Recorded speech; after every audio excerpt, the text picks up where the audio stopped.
It's another edition of Time About the Movies, and today we're taking a look at the films of December 4th, 1998. Only 4 movies to look at today, and only one that I really, honestly, actually saw, so we can be really quick on this one. So, let's go ahead and jump on into it. We'll start off with the biggest new release of the weekend, the controversial remake of the Alfred Hitchcock classic, Psycho.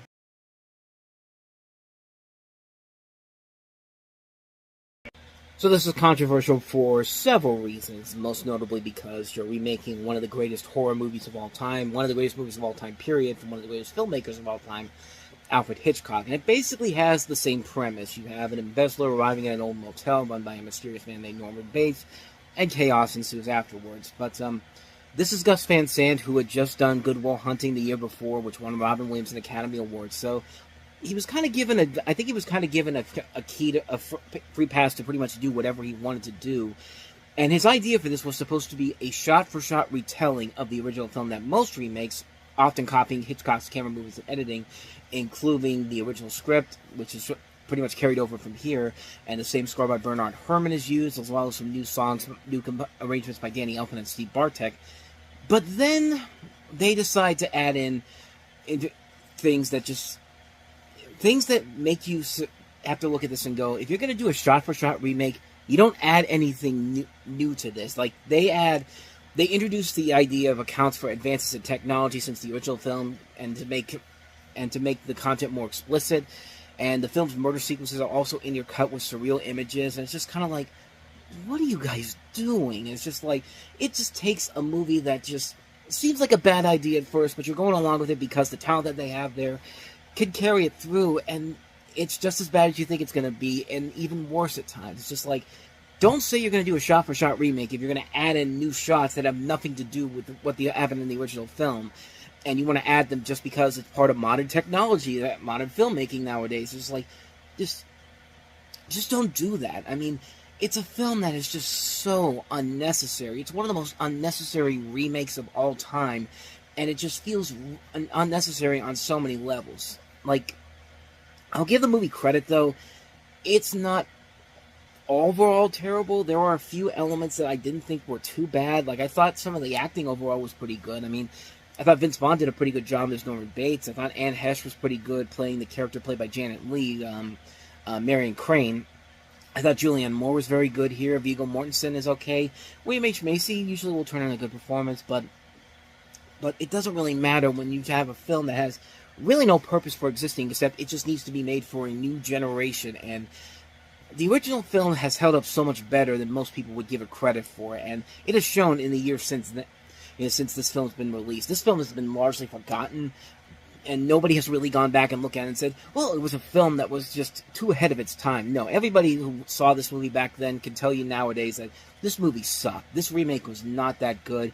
And even despite the elements that I thought were okay, the film was just like, it just had no intentions on existing whatsoever. And not surprisingly, it crashed and burned at the box office hard, and also kind of killed Gus Van Sant's directorial career for a little bit. But he eventually found his way back, though. It wasn't like a big killer of his career. He returned a couple of years later with Finding Forrester, and then he did Milk a couple of years later, which Sean Penn got a lot of praise for. So it wasn't a complete loss of his career overall, but it was considered a major blot on what had been a pretty solid directorial career up to that point. I mean, this is a guy that gave us Drugstore Cowboy, My Own Private Idaho. Hell, I'd rather watch even Cowgirls Get the Blues again than watch this movie again. That's how bad this movie is.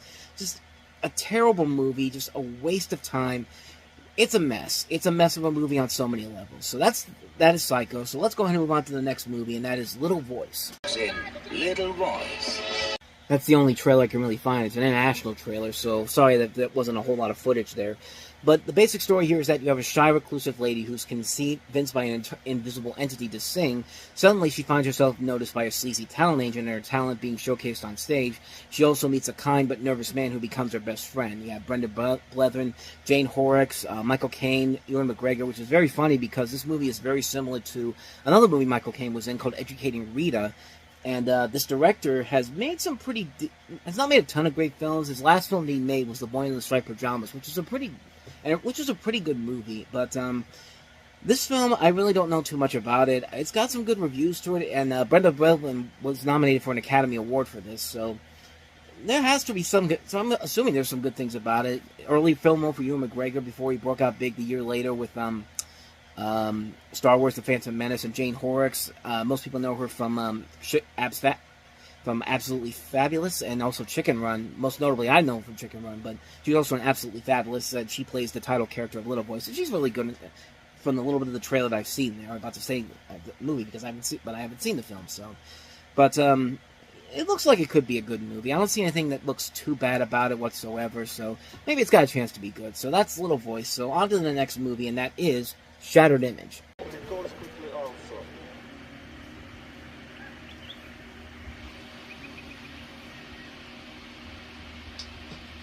Another one that did not have a whole lot of footage on there. When I looked up Shattered Image on YouTube, a Bo Derek USA 1994 movie came up, and I couldn't find anything until I typed in Shattered Image and William Baldwin, and there's a little bit of the trailer there. But you have a confusing reality surface in this paranoia film dealing with the fragile nature of a young woman played by Anne Parilla from Innocent Blood and La Femme Nikita, who's recovering from rape and an apparent attempted suicide. In one reality, she's a killer, destroyer of men. In another, she is the new wife of a Jamaican honeymoon with a new husband played by William Baldwin, who's trying to help her recover. And as she switches between realities through her dreams, she seeks to figure out who the other Jessie is and why she is seeing her. As the dramatic different realities start to merge, causing grave implications, questions start to arise. Is someone trying to kill Jessie? Can Jessie trust her new husband Brian? And more importantly, who is the real Jessie? So, from the looks of it, it kind of reminds me somewhat of a little bit of I Know Who Killed Me, that terrible Lindsay Lohan movie. From the little bit that I saw from this trailer here, in this premise, we have two different personalities in here. I think that's what they're getting the idea of. Most of these, you can tell the inspiration's coming from a lot of David Lynch films. Lost Highway, Mulholland Drive. But, I don't know. I mean, it's nice to see Anne Parilla in another movie again. I thought after Innocent Blood and La Femme Nikita, her career kind of dropped off a little bit. But at least I know that she's been doing some other films. I don't know, it could be decent, but I don't really know anything about it because I have not seen the film, so I can't really comment on it too much. So that is Shattered Image. So let's go ahead and move on to the last movie we have here, and that is High Life.